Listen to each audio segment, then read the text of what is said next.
Hello, guys, and welcome back to Just Like Other Girls with me, Shannon Fiedler. What's up? How's everyone feeling? How are we doing on this lovely fall day? Well, I mean, which is kind of like a silly thing to say in a podcast because, like, you guys could listen to this whenever, and it very well may not be a lovely fall day while you're listening. You might live in a totally different part of the world. You may listen to this 6 months from now and be like, it's spring, but I'm speaking my truth, and right now it is a lovely fall day in New York City, and I am living for it. I am loving the drop in temperature. I'm not even mad at the sun setting a little earlier, and I know I will rue the day that I said that, and those words will come back to bite me in the you-know-where, because in like 2 months when it gets dark at 4 p.m., I'm going to be like, what the hell? But right now, I'm here for the cozy. I'm ready for cozy season. I'm ready to light candles and read books and wear sweaters and drink hot beverages. I was so happy. I went for a walk this morning, got like some fresh air. I had a sweatshirt on. I went out. I wasn't even planning to get a coffee, but like the spirit moved me and the fall feeling spoke to me. And so I went into this new coffee shop that I've been meaning to try, and I got a hot latte, not iced. And I continued my little hot girl walk with my hot girl hot latte, and I was just so happy to be in a fall vibe. And then it like started to get a little too warm, like the sun was doing a little too much effort, and I was like, all right, relax, it's not summer anymore, we are deep into September. Let's get to the fall and stick to it and keep with that.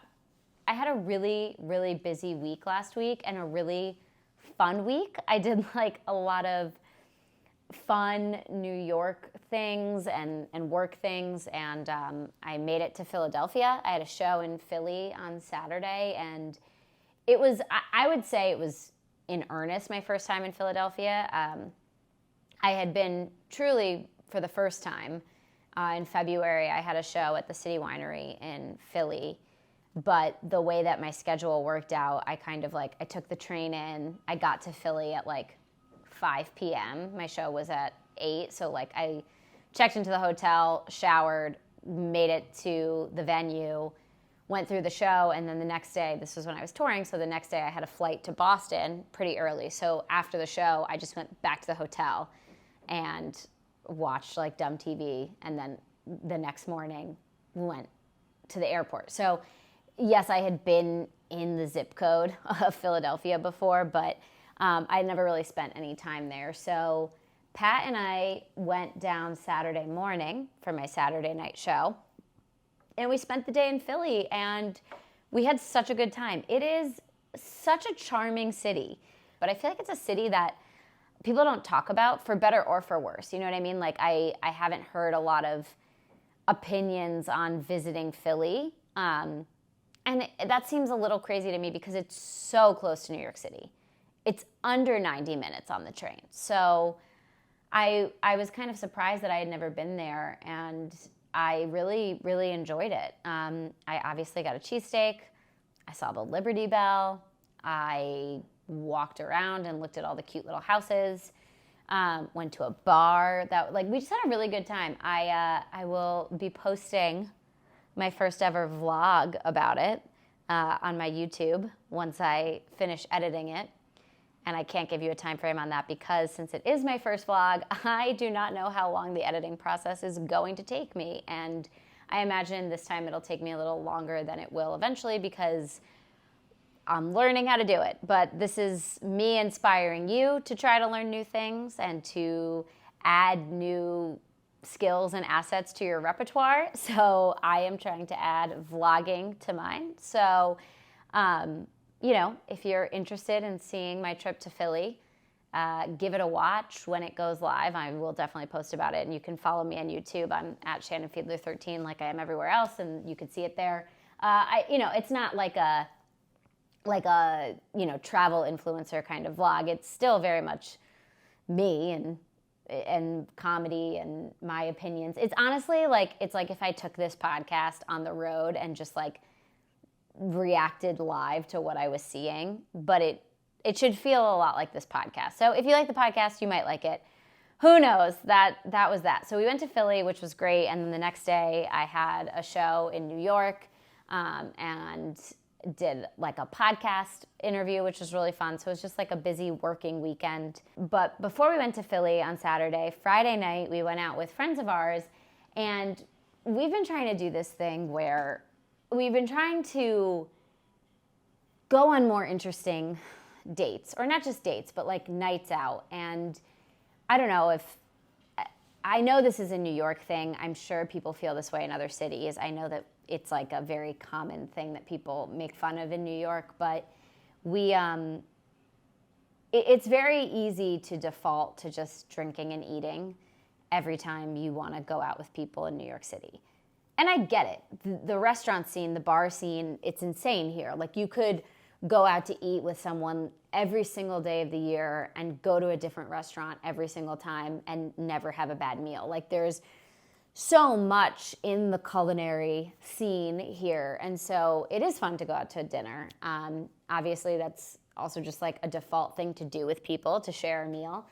But Pat and I have been really trying to challenge ourselves to, even if it's just the two of us going out together, or if we're going out with other people, or even like not together at all. Like if I'm going out with my girlfriends or he's going out with the guys or something like that, like to do things specifically that New York has to offer, that like we're like, we live in this incredible city, we should be taking advantage of it. So trying to do like New York specific things and cultural experiences and stuff. We did one on Friday that definitely wasn't like New York specific, and it certainly wasn't like culturally, stimulating. I don't even know if that's true, but we went to a like paint and sip night. It's called Paint and Pour on the Lower East Side.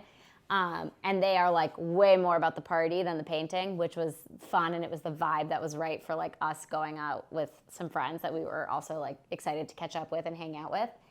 But I had never been to one of those before. I know everything about me says I've been to paint and sip nights. I get that, but I had never done one before. And we went, I'm actually going to show you my picture because I was actually kind of proud of it. So the theme was living legends. And the one that they were teaching you how to do was Jay-Z, which Pat did. He's a big Jay-Z fan, and he like followed the rules. But the guy who was teaching it was like, you don't have to paint that. You can paint whatever you want. You could paint a pot of flowers, like whatever. And I was like, all right, well, Pat's already painting Jay-Z. We don't need two of those in the apartment. I don't know Jay-Z's music super well. So I obviously picked my living legend, Taylor Swift. She kind of looks like Janice from the Muppets. If you're familiar, that's the Muppet who's in the rock band. But this was wild. There were these two women who were visiting from London, and I was in the bathroom at the restaurant. Pat was waiting to get a table, and these women were like, "Is that Taylor Swift, 1989?" And Pat was like, I don't know what album it is. And they were like, "My daughter loves Taylor Swift. This is so amazing." And they asked to take a picture of it, which I was quite proud of because I don't think of myself as a visual art. I mean, I'm not a visual artist. This is not, like, this certainly isn't going on our wall. You know what I mean? It's not amazing. But regardless, it was very fun to go out and to do something that was like just so different than what I do every day. And it was kind of funny because we all got there and we were all like chatting and blah, blah, blah. And then the minute we put paintbrush to canvas, everyone kind of like didn't speak. Like we were all so in the zone and having so much fun. And then we went to dinner at supper after. That was not the only fun thing that is not just dinner and drinks that I did last week.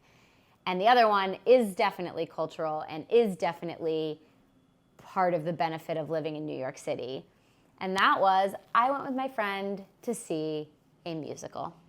So last week, my friend and I went to see Little Shop of Horrors, which is a favorite musical of mine. I was in it in high school, so it holds a special place in my heart.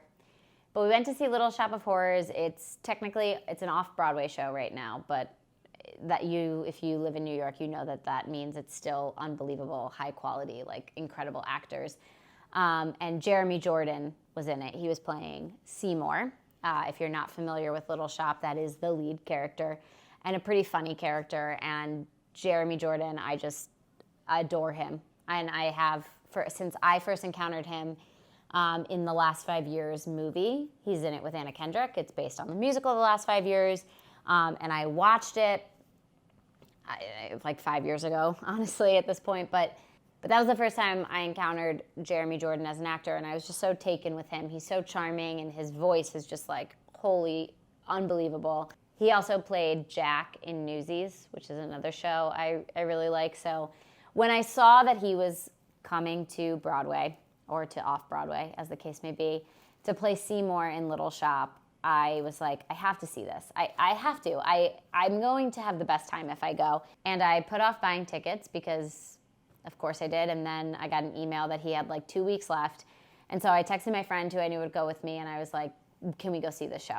And she had never seen it, and she knew nothing about the show, which was fun to like see it with someone who was like truly seeing it for the first time. And if you know Little Shop of Horrors, it's kind of batshit. It's like a parody of like a B horror movie, because like there's this giant plant that takes over the entire world. Spoiler alert. So we went, we saw it. It was pure fun. I mean, this show is campy. This show is catchy. Every song, it's the best. And we left, and I was just so happy to have been at the theater, to have seen a show that I loved so much, and to be, like literally I came home and I'm just like, suddenly Seymour. Pat's like, who is Seymour? And I'm like, you don't get it. But I got me thinking, and I was like, okay, why do I love this show so much? It can't just be because I was in it in high school. Because I was in some other shows in high school.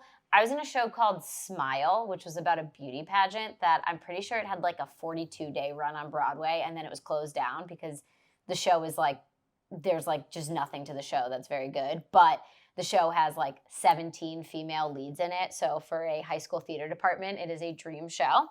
But so I was like, I can't just love Little Shop because I'm familiar with it. There has to be something about this show. Like, why do I love this show so much? And I started thinking about it, and I was like, okay, Little Shop of Horrors has everything that I personally want out of a musical. And I'm about to give you my take, and I'm about to give you my opinion, and it is just that. It is just my opinion, so don't come at me if you disagree. But I was thinking about it, and I was like, what I want from a musical, the most important thing I want from a musical is catchy songs that get stuck in your head. To me, there is no better feeling than leaving the theater or watching a movie rendition of a musical or being in a musical or whatever, and then for the next couple days, you just have those melodies, those harmonies, those riffs stuck in your head in the best way possible. I'm not talking like obnoxious earworm that just like gets lodged into your brain like the new Burger King commercial jingle. It's like, BK, have it your way. I don't want that stuck in my head anymore. But Skid Row, Suddenly Seymour, Don't Feed the Plants, I will happily have those songs stuck in my head. And I want to listen to them, and I want to belt them out myself, even if I don't have the singing chops to do so. So I want music that gets stuck in your head, and I also want it to be at least predominantly upbeat. Maybe not necessarily upbeat, but like high energy. I want that feeling of like there's a physical force to a good Broadway musical song that it just like, it kind of overtakes you, and I love that. And because of that, I look at the stuff that I like shows that have big dance numbers and giant orchestrations and big numbers where the whole ensemble is singing and there's harmony and it's fun and good, smart lyrics that are funny. That's another thing. I often want my musicals to be funny. So I'm not saying that every musical I like has to be like Book of Mormon level, a laugh a minute kind of musical, but I guess what I'm saying is like when I go to the theater to see a musical, I want to be entertained. I want those big dance numbers. I want spectacle. To me, spectacle is a huge part of what distinguishes the theater and something that is successful in a theater versus something you would watch on a screen. And I'm speaking specifically of musicals in that because I majored in theater in college and not musical theater, so I did a lot of straight plays, and I think straight plays are very different, at least for the way that I'm categorizing them and talking about them right now. Like I want something very different out of a straight play. For that, I want something that's like super emotionally raw and makes you think, is perhaps a little bit more academic or esoteric or whatever. And that's the reason you're doing it live in the room, because there's something about like the rawness of those emotions happening in front of you instead of on a screen. And I just think that like people come to the theater for a straight play wanting something a little bit more literary than they might want from what they're just putting on TV to watch while they eat dinner, you know? So that's a different thing. But for the musicals, I really just want something that feels larger than life. It can be totally over the top. There's lighting, there's puppetry, there's costumes, there's song and dance, quite literally. Like that is what I crave out of a musical. And when I look at what my favorite musicals are, they all feel really big like that, and they all feel really uplifting.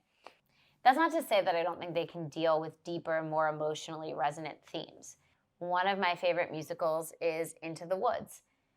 There's no dancing in that musical. Yeah, none. And obviously that's a little heartbreaking for me. I love dance. But there's no dancing in that musical. It's not exactly like an upper of an ending. You know, a lot of people kick the bucket in that show. And it deals with like themes of like parenting and what it means to have a good child. And like the final song is Children Will Listen, which is, there's something very hopeful in that song, but it's also very harrowing. So I'm not saying that I need to go and watch a show that is just sort of like funny, you don't think, you tap out, but I do want it to feel big and exciting. And I like a show that I leave feeling uplifted. Like I like having a joyful experience when I'm watching a musical. And I'm going to contradict myself here because there are plenty of musicals I like that are not super joyful. I already cited The Last 5 Years. That show, I've never seen it live, but I'm very familiar with the soundtrack and I've seen the movie. That show is the antithesis of everything I just said. There is no big ensemble. It is a 2-person cast. They don't dance at all. It's depressing. The songs get stuck in your head because the songs are amazing. They're beautifully well written, but I don't know. Anyway, I love a show that has sparkle to it, like a big, giant musical.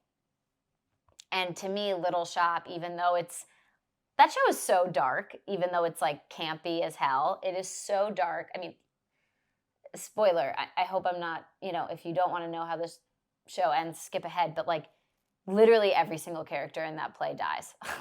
But it still manages to be like funny and hilarious.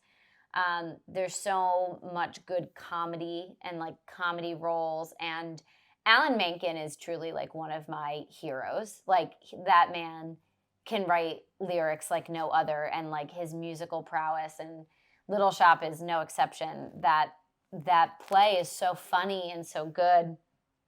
He also wrote a lot of my favorite Disney movies. So he's, like I said, he's one of my idols. But yeah, I was a theater kid in high school and in college, but like in kind of a different way. So I wasn't as up to date with musicals. And then, I still love musicals, but I'm not as in the world as I was when I was younger. So I'm not that familiar with a lot of the new musicals. So there's like a new generation of musicals that I don't know as well. So a lot of my references are, some of them are even before my time. They're just like the classics that I grew up with from my mom, that I was in when I was in like theater camps and stuff, like Bye Bye Birdie or The King and I. And again, I think any show that you're in holds a special place to your heart. Anyone who's ever done a play will tell you that. Like once you've been in a show, you kind of revere it in a very specific way.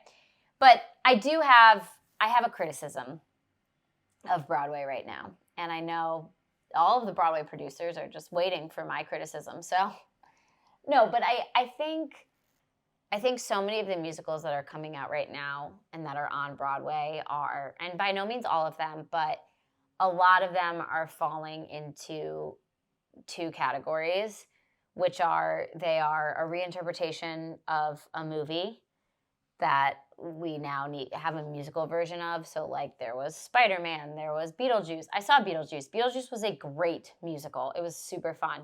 But there's a lot of musicals that are movies turned musical. And then there are an overwhelming amount of jukebox musicals right now. And if you don't know what a jukebox musical is, a jukebox musical is a show where all of the songs are popular or just like non-musical songs. So kind of like I would guess maybe like the prime example of this was Jersey Boys. And I'm not a historian, so forgive me if I'm not 100% correct on this, but I would have to guess that Jersey Boys, I think Jersey Boys was probably the first one. And it's the story of Frankie Valli and the Four Seasons, and every song in the musical is a Jersey Boys song. So there's no original music. It's all music that already exists outside of Broadway. I don't know if that was the first one. That was definitely like the first big one that I knew of. Moving Out is also a big one. That's I think a Billy Joel one. So there's just a lot of jukebox musicals coming to Broadway. A lot of them are like biographies, stories of the person who wrote the song. So there was like a Gloria Estefan one. There's a Michael Jackson one. There's the Carole King one. There's now the Neil Diamond one. And I'm sure these stories are really wonderful, and like I want to know about these people who I love their music, but that's not what I'm looking for when I go to the theater. I'm looking for an original score with lyrics that move the plot forward. Okay, actually, I take it back. I take back my Jersey Boy statement. The most beloved popular jukebox musical is Mamma Mia. And Mamma Mia is a story that is not a biography, but every song is an ABBA song, obviously. So it is not an original score. Now listen, I love Mamma Mia. And I love ABBA. And I think Mamma Mia, I've never seen the play, but I've seen the movie a disgusting amount of times. I think Mamma Mia does a good job of taking those songs and making them really make sense in a plot. And I like it. I like it a lot. And I don't know how popular it was at the time that Mamma Mia came out, so that might have been like new and exciting and interesting. But now, really, if you look at a lot of what's on Broadway right now, there are so many jukebox musicals, whether they are telling the story of the artist who wrote all the songs, or like an Anne Juliet, or like a Rock of Ages, where they're just taking popular songs and using them to tell a story. And there's nothing wrong with that. And I also see where that can be like a really good entry point into the theater for people who don't have background with musicals before, because you go in and you hear Since You've Been Gone and you're like, oh, I love this song. And it sort of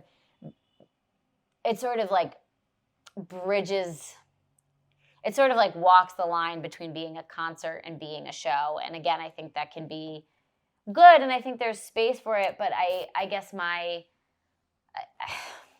complaint is that I think there's too many of them, and there's not enough original musicals or even revivals, honestly. Like I love a revival. Little Shop of Horrors, that's not a new musical at all, but it's a new staging, and it still has original songs, and it's fun. Merrily We Roll Along is coming to Broadway with like Daniel Radcliffe, so that's going to be great. I am very excited. Josh Gad and, forgive me, I'm forgetting his name, but the other lead from the original Book of Mormon cast are reuniting on Broadway for a new, like, I think it's called Gutenberg the Musical. And I'm excited about that. Like, that to me feels fresh and innovative, and I'm sure it's going to be funny because those two guys are so funny, and I'm sure it's going to have like big dance, beautiful, like big musical numbers. So I'm really excited for that. But I do think that like there is sort of a dearth of musicals that I'm like super excited to see. Like when I look through my playbill and I'm like, all right, what shows are on Broadway right now that I haven't seen yet? There's a lot of shows that have been running for a while, like a Wicked or a Hamilton or a Lion King. And I'm not saying those shows should stop running, because there's plenty of people who haven't seen them yet, and those shows are amazing. So they should absolutely keep running. But so there's sort of like these classics that if you live close to New York and are interested in theater, you've probably seen. I've seen Wicked more than once. I love that play, but I don't need to see it again on Broadway. Now, if somebody said, hey, I have a free ticket to Wicked, I'm 100% going.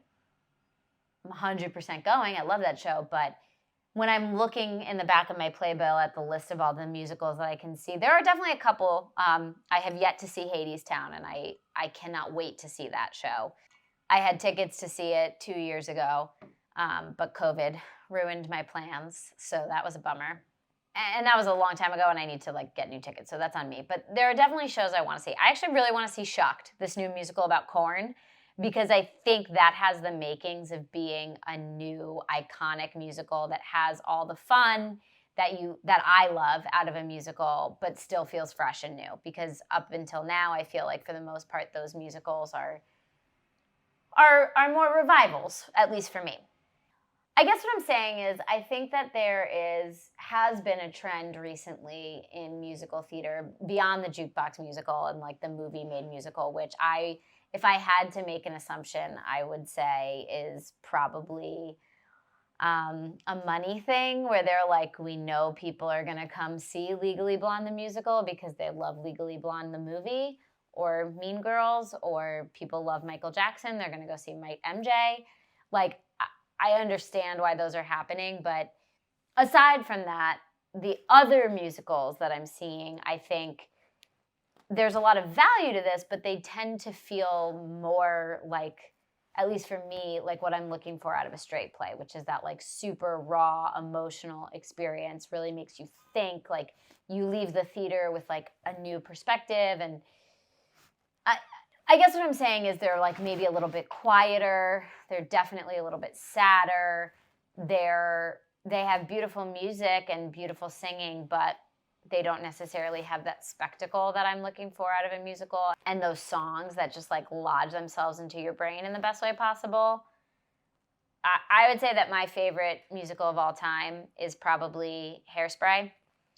I think it is just, you can ask Pat. I listen to Good Morning Baltimore, I would say at least once every other week, if not once every week, whether it's when I'm trying to get hyped to go out, or it's a really good walking down the street song. I love every song in the musical Hairspray. I also love every iteration of Hairspray I've ever seen. So the original movie, the musical version of it, I saw it on Broadway when I was in high school. The new movie with Zac Efron, love him. I was in Hairspray in college. I played Amber, the mean girl, and it was my favorite stage role I have ever played. I love Hairspray because every song is fun.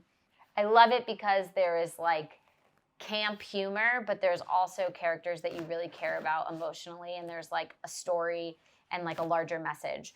I love it because there's so much dancing. I love it because there's fun costumes.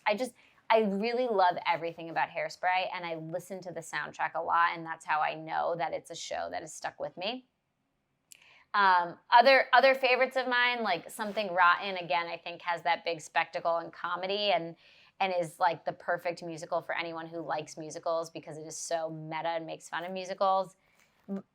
Wicked, there's a reason it's a classic. There's a reason that it's been on Broadway for so long, and there's a reason that it will continue to go on in history. It is an incredible play. And again, that music is just so well composed, and the lyrics are amazing, and it's just really the best. Hamilton. I love Hamilton. Obviously, everyone does, but I think Hamilton was a really good example of finding a way to modernize musical theater without losing what has made musical theater what musical theater is for so many years. So obviously, there aren't a lot of rap musicals, but that worked. But there were still so many nods to what goes into being a classic musical. It's funny, there's a ton of spectacle in Hamilton, even though there is bare bonesness to it as well. Obviously, that show has a lot more emotional moments. I cried through a lot of watching Hamilton, but it also has fun moments and songs that just like get stuck in your brain. And I loved it. I have a hot take, which is that I don't actually really like Les Mis very much. And I can feel anyone who's listened to this whole episode who is like a theater person, that's why I'm guessing you've listened to the whole thing, is probably like now has a personal vendetta against me because I said that. But listen, hear me out. I think Les Mis has some of the best songs out there. And I listened to some of the songs independently of the soundtrack, like on my own. Again, if I had the voice to sing it on my own, would be like a dream song. You know what I mean? Like I sing it in the shower a lot. One Day More, that is an amazing song. And again, it has that bigness and that fullness. Les Mis, I'm sorry, that's an opera. It's not a musical. They do a lot of the we're going to sing our lines and just go up one note so that everything is sung. And I can't. I just can't. And maybe it's because the first time I saw it on stage, I was younger. So, like, maybe I was too young for it. But, like, that to me is, like, that ain't it. So, Les Mis is certainly not a favorite of mine. I appreciate it. And I know that some of the music is, like, not just no, I agree and believe that some of the music is, like, unbelievable and the best. But it's not for me. Into the Woods is, I already talked about this, but it's another, like, top tier favorite of mine. If I had to pick my dream role that I could play on Broadway, it would probably either be Galinda from Wicked or Little Red from Into the Woods. I think that those roles are like everything I would want. The only thing I guess is Little Red, there's not really any dancing. And like I've said, I like a dance number. But Into the Woods is just such a good example of like, there is so much brilliance in Sondheim's writing. And I mean, you know what? Even though it gets really dark at moments, you have agony and you have other like hugely comedic moments. And I don't know, that show is perfection if you ask me. And like then there are shows like I went to see Dear Evan Hansen when it was on Broadway, and I really enjoyed that show, and I cried a lot during that show. And like maybe when I left, I sang a song or two, like looking out the window. But I guess what I'm saying is even though I enjoyed that show and I said, like, I was like, this is an amazing show, anyone should see it, it really like gets you in your feels, I don't think I've really ever listened to it again. You know what I mean? Like, it's not a show that I think about. It's not a show that, like, I get excited to play on a road trip. And I think that, for me, is a big part of musical theater. Is, like, what soundtrack do I want to put on while I'm going on a long drive that I can belt along to and act out in the car? And you know, some shows are better live. Some shows are better, like, the music is really good, but they don't translate to the show. I don't know. Anyway, my point is, I love musicals. I love musicals so much, and I had so much fun seeing Little Shop because it hit all of the things that I wanted out of a musical. And I'm ready for there to be more musicals made like Little Shop, like Hairspray, even like Hamilton, Into the Woods, those ones that aren't quite as comedic, but still I think have the... I keep saying the same words. I keep saying spectacle. I keep saying bigness. But I think musicals need to be larger than life. That's why they're a musical. And I think if they're not larger than life, then it's kind of like, okay, why are these people singing?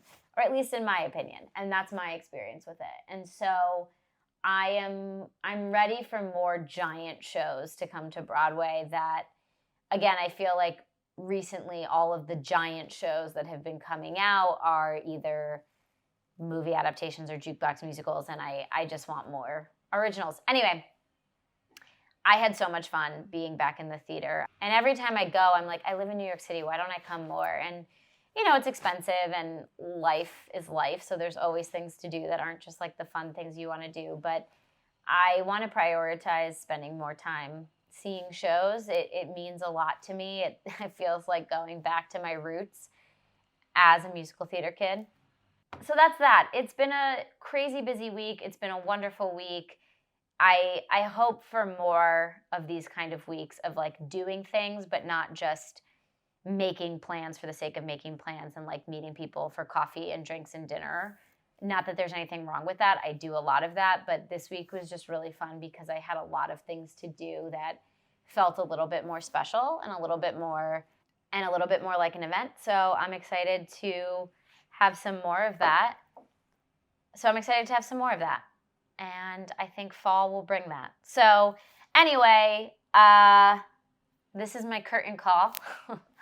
What a dorky way to end the show. But thanks for listening. I hope after this you feel inspired to go listen to the soundtrack of your favorite musical. And we'll talk next week.